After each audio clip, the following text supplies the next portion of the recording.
In the last lecture, you learned about the updatable views. Now, following the same example from the last lecture, let's see what happens when we update the payment total for one of these invoices. So here we have invoice 2.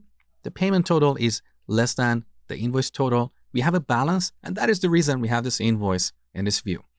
Now I'm going to update this invoice through this view and set the payment total to the exact same amount as invoice total. So the balance is going to be 0. What do you think will happen? Let's take a look. So back to our query window, I'm going to update the invoices with balance view and set the payment total to the invoice total for invoice number 2. Let's execute this statement. All right.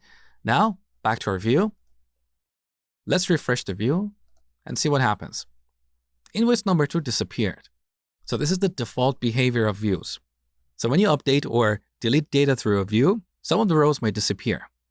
Now there are times that you want to prevent this. You don't want an update or delete statement to exclude a row from the view. Let me show you how to do this. Back to the code for this view. At the very end, after our select statement, we type with check option. When we apply this clause, this view will prevent update or delete statements from excluding rows from the view. Let me show you. So I'm going to recreate this view by executing the statement. All right. Now, let's go back to our view. Let's update another invoice, invoice number 3.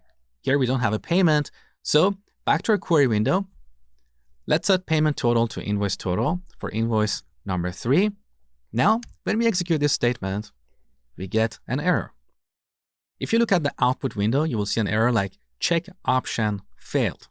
So by default, when you update data through a view, the modified rows may no longer be included in the view. You can use the with check option clause to prevent this. So if you try to modify a row in such a way that it would no longer be included in the view, you will get an error.